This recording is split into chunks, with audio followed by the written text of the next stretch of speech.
All right, what's going on, fellas? Day 2 in a row of videos.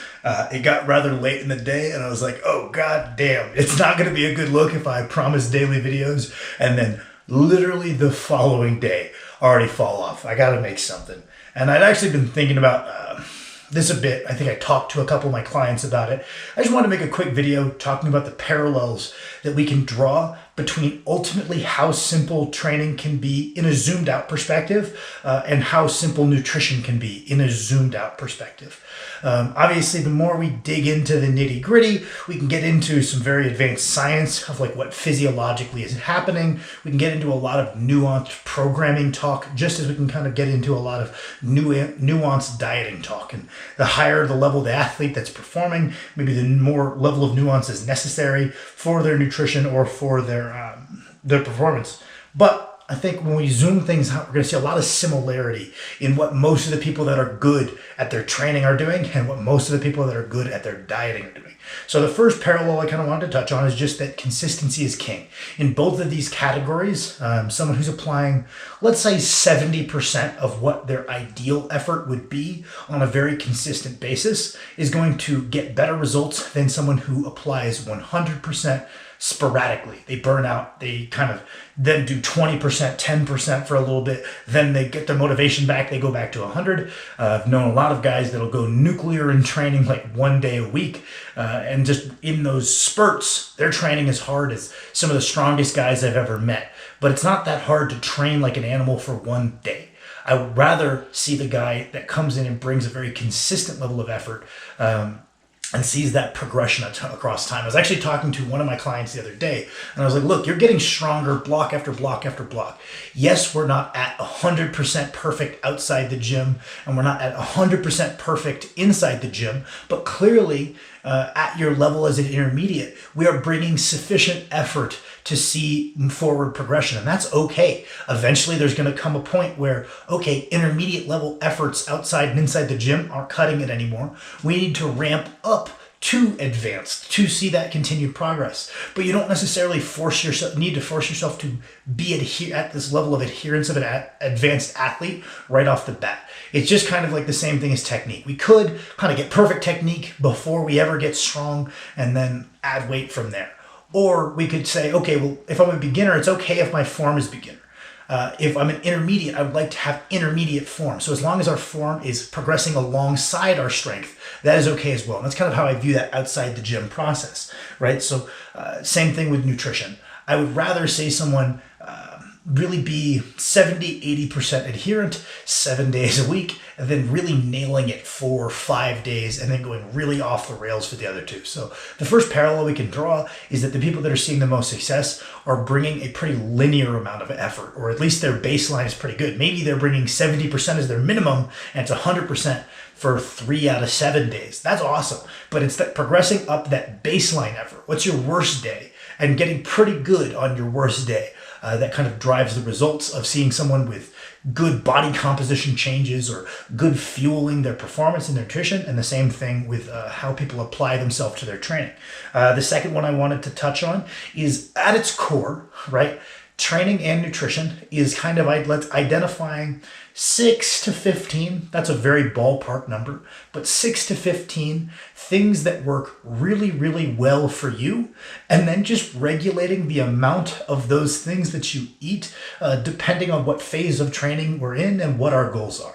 Right? So just like how we might identify 7 motions that we know are real, hitting out of the park, this always works for me, between leverages and enjoyment, I know this is my bread and butter, and if I'm doing the right quantities of this motion, I just need to apply that over years and years and years. And maybe in a volume phase, we're doing more volume to drive hypertrophy with this lift, right? Maybe we transition into a peak phase. So the amounts of it we're doing vary with time, but we identify these central components. Most of the effective dieters I know kind of do the same thing, right?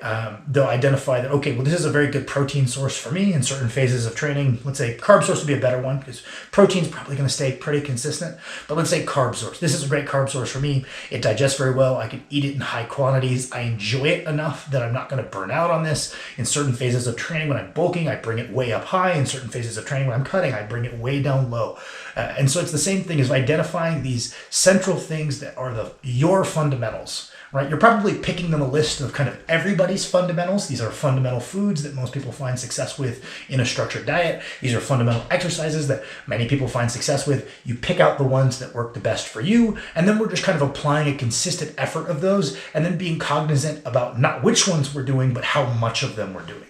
Now, the next one I kind of wanted to touch on is kind of related to that, is each of these things, whether it be on the diet side or on the training side, there's going to be certain slots, right? Whether that slot is a squat patterned movement, so we could pick, belt squats fall in here, front squats, high bars, low bars, SSB. We've got all these different ones, and we're going to select the one that is the best fit for you psychologically, physiologically, based on your goals. And we're also going to say the same thing of, okay, we've got a list of carb sources. We've got, all of these are good exercises, just the same. All of these are good carb sources. We're going to find the one that's a real hit for you, both in terms of enjoyment, so you're going to be able to do it on a sustainable basis, and also in terms of driving a good physiological response. If you love a low bar squat, but it's not really the move for your goal, let's say your goal is quadricep development, might not be the best pick. So we have to kind of factor in both enjoyment and how well it's going to work physically to hit our goals. But we're going to have these slots that we fill with certain ones of these fundamentals. And we also very reasonably might select 1, 2, 3 different exercises or foods that fill a given slot. It's not to say that you only need one squat pattern movement. And it's not to say that we only need one carb source. It's almost good to have 2 or 3 ones that we all know work for us, so that way we can rotate with them, rotate them with time. On the training side, we do get some like novel stimulus from rotating them, but more often than not, it's more about keeping it mentally fresh and enjoyable, and keep yourself working hard. If you really burn out on squat A, eventually you can run a training cycle of squat B that you also know works quite well for you. Kind of the same thing with the nutrition. We might rotate from carb source A to carb source B. It's not really because we're looking for unique benefits of carb source B. They're equivalents, and it kind of keeps our dieting process nice and sustainable. I think that's most of what I got to touch on.